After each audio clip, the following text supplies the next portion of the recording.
Et ça nous amène à M. Ouattara, parce qu'on vient de parler de la Côte d'Ivoire et des Ivoiriens, et on a au milieu de tout ça un monsieur qui a... je vais prendre une expression de jeune, parce que j'ai 8 petits-enfants, je suis plus très jeune. Les enfants diraient, ce monsieur a spoilé le game. Il est venu complètement interférer dans l'histoire de ce pays, alors qu'il est ni de près ni de loin un Ivoirien. Et comme je lis dans mes livres, la seule personne au monde qui a toujours dit que Ouattara était voltaïque et burkinabé au changement de nom du pays, c'est Alassane Ouattara lui-même. Je n'ai pas trouvé, quand j'ai écrit mon livre sur Ouattara, un seul acte, un seul document qui fasse que M. Ouattara puisse être ivoirien. Ça commence très tôt. Il a déjà un numéro de matricule dans l'armée voltaïque, ce qui n'est pas un bon signe pour être ivoirien. Il part aux États-Unis en 62 avec des gens que j'ai croisés beaucoup plus tard, comme Arba Diallo, le paix à son âme, l'ancien vice-président de l'Assemblée burkinabé, qui était sur le même bateau que lui, avec la même bourse voltaïque, pour aller faire ses études aux États-Unis. Il a acheté en 1984 un immeuble à Abidjan, qui s'appelle Le Signal, que je connais bien, puisque l'immeuble avait été construit par mon père. Il achète ça, il va chez le notaire, il sort un passeport voltaïque. Tous les actes qu'il a posés sont des actes posés dans ce sens-là. Et moi, en 1976, j'étais coopérant à la Caisse autonome d'amortissement, qui dépendait du ministère des Finances. Mon ministre était Henri Conan-Bédier, mon directeur de service s'appelait Ngolo Coulibaly, qui sera plus tard un des dirigeants du RDR, mais qui est resté un ami personnel. Les relations humaines ont des écarts avec la politique, c'est normal. Et j'allais à la Banque centrale, au siège local de la Banque centrale, qui était dirigé à Abidjan, pour la branche d'Abidjan, par un certain Lamine Diabaté, qui est défunt aujourd'hui, et qui était le mari d'Henriette Diabaté, qui a été aussi très proche de Ouattara après. Et il y avait des missions accomplies par des membres de la BCAO, du siège central, qui étaient non pas à Dakar, mais à Paris à l'époque, on était en 1976, et parmi les chargés de mission, il y avait un certain Ouattara, et qui, pour les gens qui étaient à Abidjan, n'avait jamais été ivoirien. Et d'ailleurs, à un moment donné, j'ai plus l'année, mais il reçoit l'Ordre national de Côte d'Ivoire, qui est l'équivalent de la Légion d'honneur en Côte d'Ivoire, et le journal Abidjan Matin, qui est Fraternité Matin, pardon, Abidjan Matin, ça c'est ma grande jeunesse, c'était juste avant. Mais Fraternité Matin, il y a une photo où on voit Ouattara, un certain Kwame, Konambani, qui reçoivent l'Ordre national, et dans la photo, elle est sous-titrée les Ivoiriens, Kouassi, Konambani, etc., et le voltaïque Alassane Ouattara. Et c'est pour ça que quand on voit le document de l'Ordre national qui prouve qu'il a reçu l'ordre, il y a un numéro d'ordre, et il y a sur le document officiel, il y a la nationalité voltaïque. Donc, comme dirait l'autre, n'en jetez plus, la cour est pleine.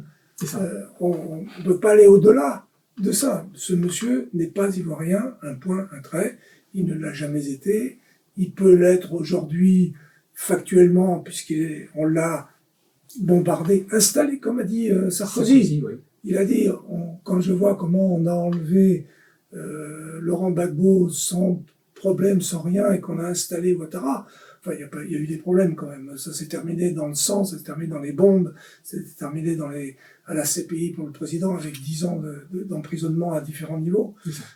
Donc ça s'est pas passé sans rien. Et aujourd'hui, M. Sarkozy est soumis à d'autres problèmes, mais celui-là, il fait fondamentalement partie de son passif. Oui. Voilà ce qu'on peut dire sur Ouattara. Donc je pourrais passer des heures, mais je crois que l'intérêt, c'est d'aller vers Gbagbo, vers la Côte d'Ivoire et le futur. Exactement. Et c'est pour ça que j'ai une question de transit après. La question, c'est comment un homme qui n'a jamais été ivoirien, voltaïque, qui a servi sous le coulet de la Haute-Volta, comment un monsieur comme ça en arrive à faire partie de la vie politique ivoirienne? C'est la question fondamentale. Et en lisant votre livre, j'ai lu votre livre en lisant ce livre-là aussi. J'ai croisé votre livre et ce livre-là.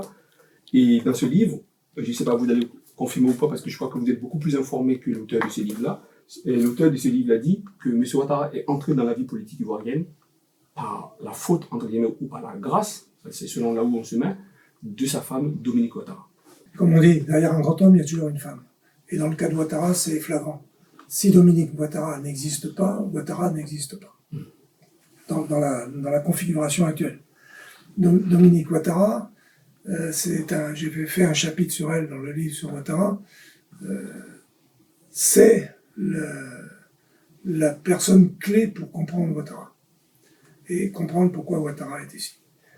C'est le pont entre le système politique français et la Côte d'Ivoire, dans le cas de Ouattara.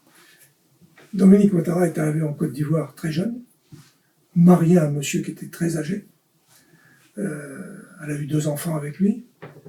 Et son mari, qui avait travaillé comme professeur d'abord, et ensuite au ministère de l'Éducation nationale, à l'inspection générale de l'Éducation nationale, avait des amis ivoiriens comme Bamba Moussa, etc.